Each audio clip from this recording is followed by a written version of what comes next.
Сәлем құрметті оқырман, мен сіздерге Шерхан Мұртазаның «Жұлдыз көпір, қыл көпір» атты шығармасынан үзінді оқып бермекшімін. Нөсер басылған, аспандағы бұлттар соғыстан соң сиреп қалған қолдай әр жерден селдіреп көрінеді. Батқан күннің қызылы шалғын селдір-селдір бұлттар қалжырап тұрған тәрізді. Терезеден көз алып алдына отырған Наташаға қарап Рысқұлов: «Қинама, Наташенька, Аркашаны құтқару қолымнан келмейді. Келген күнде де мен ондай іске бара алмаймын», деді. Наташа тірі адамнан гөрі көркем суретке көбірек ұқсай түсті. «Саксия», деді ішінен Рысқұлов. «Мені шын сүйгенің рас болса, барасың», деді Саския суретке тіл бітіп. «Оны құтқарып жіберу сенің қолыңнан келеді. Құтқар, милый, аяғыңа жығылайын». Рысқұлов қиыннан қиын халге кешті. Шай ішкенде жепсімеген жазық маңдайы қазір тершіп кетті. Баяғыда Самарға оқу іздеп барып, институтқа түсе алмай сандалып жүргенде жолдас болған Акмар айтқан Әлия Бану есіне түсті. «Ах, атласым жетседі, кәмәш қайшым өтмәді, уә бил яштан яшік болған Әлия Бану сұлуым, икрам жолдан нәсіп етмәді».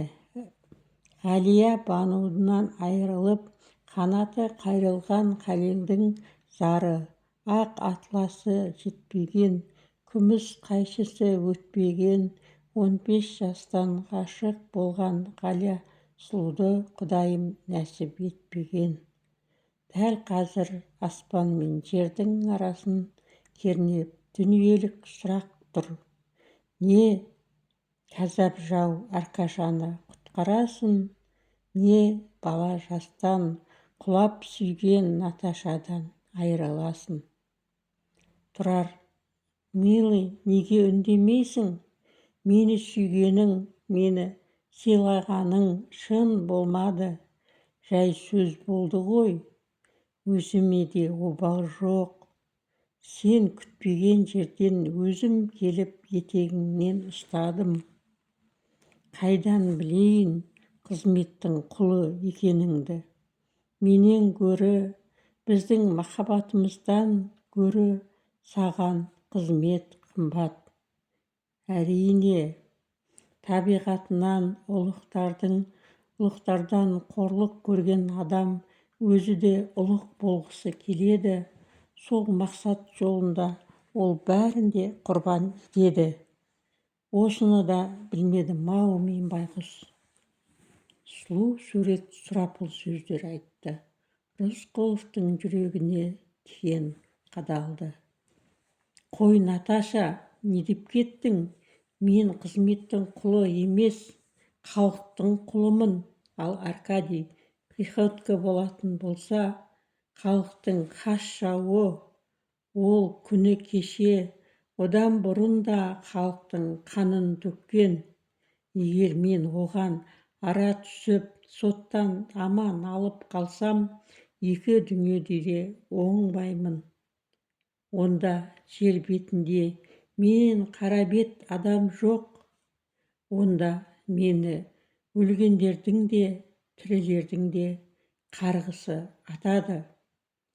Басқа не тілесең де тіле, бірақ бұл тілегіңе мен бара алмаймын. Тіпті Тургеневтің өзі әлде қалай Приходьконы ақтап жатса, мен оған қарсы шығамын. Өйткені Аркадий Приходьконың қылмысын менен көп білетін адам жоқ. Солай. Наташа сұлу сурет бірте-бірте өшіп, бұлдырап көрінбей кетті де тек ақ полотно ғана қалды. Наташа кәдімгі қолмен ұстап, көзбен көретін, күлетін, жылайтын, жүретін, тұратын тірі жан емес, бір ғажайып елес, бір көрген әдемі түс сияқты дір-дір етіп барып, мұнар-мұнар сары сағым арасында бұлдыңдап кетіп барады. Наташа әдемі, ғажайып түс қана сияқты.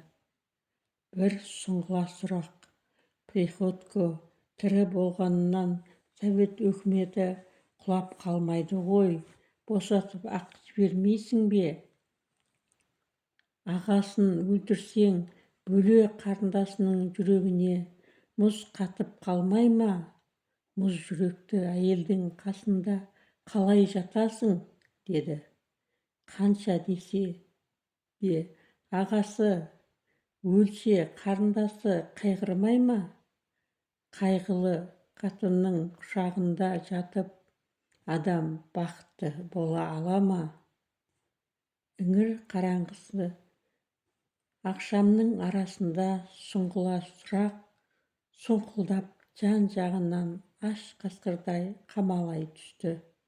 Рысқұлов ауа жетпей алқынып бара жатып, бастырғылап барып оянғандай, жоқ деп орнынан ұшып тұрды. Әйелі мұңайып отырып қалды.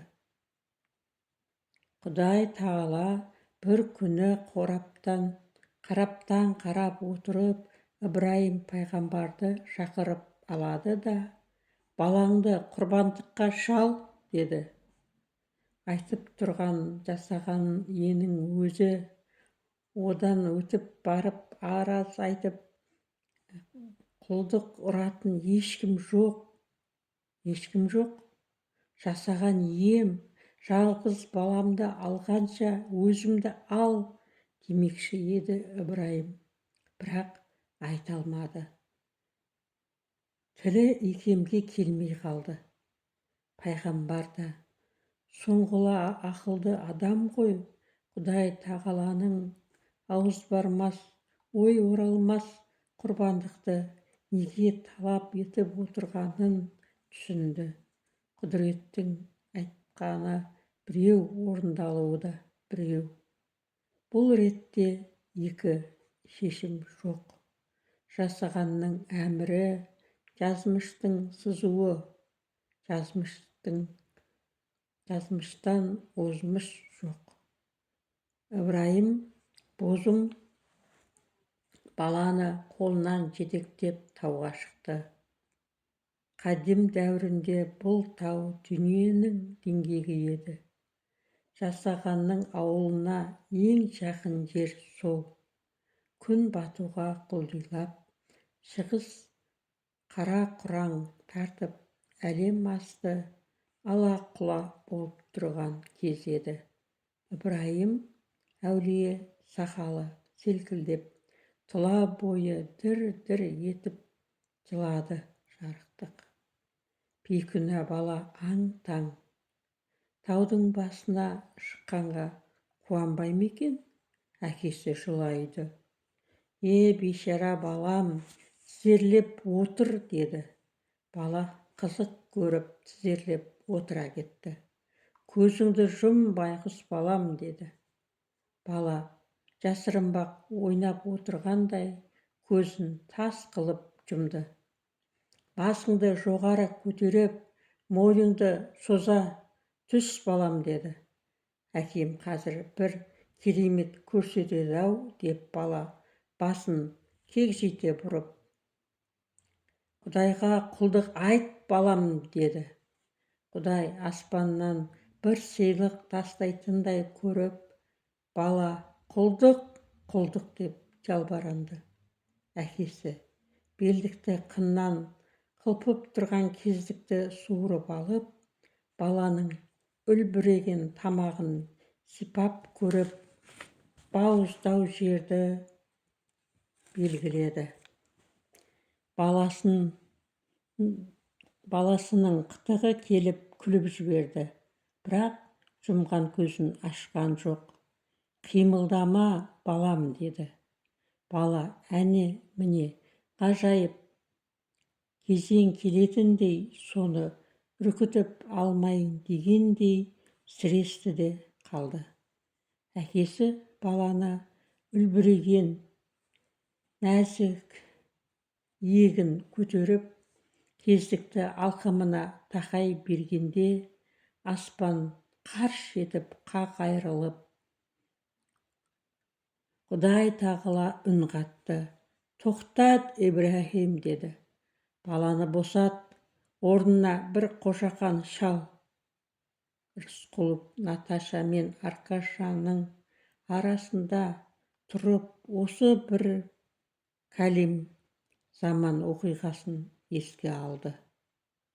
Аркашаны босатып жіберу қолынан келер, сонда Совет өкіметінің заһар жауын жақтаған болып шығасың. Күні кеше Ташкентте орасан ойранын шығарып, халыққа қарсы оқ атып, небір бозым комиссарлардың қыршынынан қиған залым Приходькомен еріксіз сыбайлас болып шыға келесің. Аркашаны босатсаң, меркенің топырағыңда сүйегі әлі шіріп үлгермеген жүздеген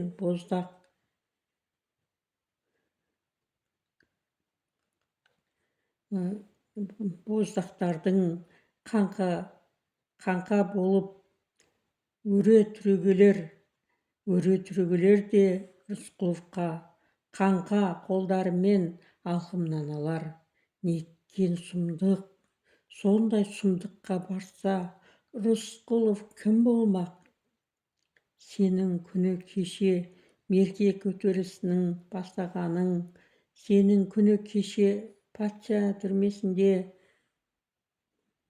пәнді болып отырғаның, сенің күні кеше қолыңа қызыл ту алып, Әулие-Атада Совет өкіметін орнатқаның, сенің бүгін бүкіл Ташкенттен кембағалын ажалдан құтқармақ болып, күндіз күлкі, түнде ұйқы көрмей, өз ата-анаң, өз туған бала аштан өліп бара жатқандай жанталасып баққаның, сенің Совет өкіметі үшін бір шыбындай жаныңды шүберекке түйіп жүргенің, бәрі бір-ақ тиын. Сен егер Аркадий Приходьконы тұтқыннан босатсаң, о дүниеде Рысқұл қызыл жебеге мініп алып, өз қолымен буындырып, шыбын жанын шырқыратар. Ол бірақ кісілік күші бар. Сен тұрмақ заңды да қылқындырып өлтірген. Солай Рысқұлов. Ал Аркашаны босатпаса, Наташа жоқ. Не Аркаша босат та Наташамен бол. Не Аркашаны қорғама да Наташадан айырыл. Жауды тағдыр Рысқұловқа дәл бүйірден бұйыртқан. Сол баяғы меркенің базарында Илья пайғамбардың айтқан, бүкіл өмірі әр адым аттаған сайын айқас. Түлен түртіп сол базарда Илья пайғамбарға бал аштыра қояр еді. Әрине, балалық қой. Әрі десе Ильяның жазуы да сандырақ, бірақ өмірде кейде жаманның айтқаны келмейді, сандырағы келеді. Рысқұлов Ташкенттегі қызметінде 1918 жылы август айының орта шеніне келді. Әулиеата уездік атқару комитеті председательдігін Қабылбек Сармалдыевқа өткізді. Уездік үкімет басында болған 8-9 айдың ішінде қыруар жұмыс атқарылды. Әрі атқарылмаған қыруар жұмыс қалды. Бұйрық солай екен. Әулиеатаның талантты басшысының Түркістан үкіметі өзіне шақырды. Рысқұлов бұл кезде небары 23-тегі жап-жас жігіт еді. Өзі бойдақ, үй-жай, семья деген жоқ. Бүкіл Әулиеатаны ұстаған Рысқұлов Ташкентке жалғыз чемоданын көтеріп жолға шықты. Бұл Ватинскийдің тірі кезі еді. Рысқұловтың уездік емес, республикалық масштабтағы адам екенін таныған президент оны әуелі денсаулық сақтау комиссары етіп тағайындады. Вотинцев Рысқұловты өз кабинетінде қабылдап, республиканың сан алуан қиын қыстау жағдайлары туралы әңгімелесіп отырғанда ішке хатшы кіріп, ағылшын әскери дипломатиялық елшісі сіздің қабылдауыңызды өтінеді деп хабарлады. Рысқұлов кетпек болып еді. Вотинцев отыр деді. Тірі капиталист көргің келмей ме? Әсіресе оның өзі ағылшын болса. Қызық қой. Отыр тыңда. Кабинетке екеу кірді. Бірі сарғыш мундир киген полковник, бірі басына сәлде ораған қара мұрт, қара сақал мұсылман. Полковник Фрэнсис Бейли деп полковник өзін таныстырып, Ұлыбританияның Қашқардан келген әскери дипломатиялық елшісімін. Хансакай Ифтекар Ахмет деді сәлделі. Мен тілмашпын. Полковник тұманды Альбионның шыққан ақ нәсілді ағылшыннан көрі не түрікке, не ирландыққа, яки ауғандыққа көбірек ұқсайды. Бірақ сәл кесірлі кескіні мен шолжаңдау сөз сөйлеу мәнері ғана оның отаршыл нәсілдің тұқымы екенін танытып тұрғандай. Мистер Йонтенфьет деді полковник әуелі еркет тотай бала құсап, ернін түріктендіре түсіп. Вотинцев деген фамилияға тілі келмей бүлдіре сөйлеп, Ұлыбритания үкіметінің атынан жаңа Түркістан үкіметін құптауға рұқсат етіңіз. Хан Сахиб аударып шықты. Рахмет Вилли мырза, деп ұртына кекесін күлкі ұялаған Вотинцев. Вилли күйшегенін қоя қойып, біреуге бұрылып қараған түйедей Вотинцевтің қас алдында тұрған Рысқұловқа кекірейе қадалып қалды. Вейлидің көкейінде тұрған сұрақты айтпай ұққан Вотинцев, таныс болыңыз, Вейли мырза, деді Рысқұлов жаққа ықылас қойып. Комиссар Рысқұлов, Түркістан Советтік Социалистік Республикасы басшыларының бірі. Сондықтан одан жасыратын бізде сыр да, сөз де жоқ. Айта беріңіз, құлағым сізде. Көмекші жігіт меймандардың алдында полисқа салып, ақ шәйнек кішкене қызыл-жасыл шыны аяқтар әкеліп қойды. Шайды құйып болып, өзі шығып кетіп. «Ох!» деп Нили қолдарын жая қасын кере таң қалып. «Ох, Рейд Караш!» деді. Коммунистік Түркістанда шығыстың ежелгі қонақжайлығы сақталғанын тамаша ықыласпен қабылдағаныңызға рахмет, мистер Войтенцев. Коммунистер Түркістанын тағы да құттықтаймыз. Ал ағылшын генералы Малласям, сіз айтқандай, коммунистер Түркістанын басқаша құттықтап жатыр деп қалды оқыстан Рысқұлов. Әдеп бойынша Вотинцев алдын орамау керек еді. Вотинцевтің алдын орамау керек еді. Бірақ мына кесірлі полковниктің көлгірсігеніне шыдай алмай кетті. Полковник түк түсінбегендей болып ежірейе қалды. Сіз сірә білесіз, Вилли мырза, ағылшын генералы Малласям қарулы күшпен Түркістан Республикасының Каспий аймағында басып кіріп, Рысқұлов жолдас соны айтып отыр, деді. Деп аңтарыла қалған Вилли. Малласям ба? Ол авантюрист, Ұлыбритания үкіметінен оның ешқандай қатысы жоқ, оның армиясында бірде-бір ағылшын солдаты жоқ. Құрметті оқырман, осы оқиғаның жалғасын тыңдағыларыңыз келсе, менің арнама тіркеліп, лүпіл басып, пікір жазып, қолдап кетулеріңізді сұранамын. Тыңдағандарыңыз үшін көп рахмет.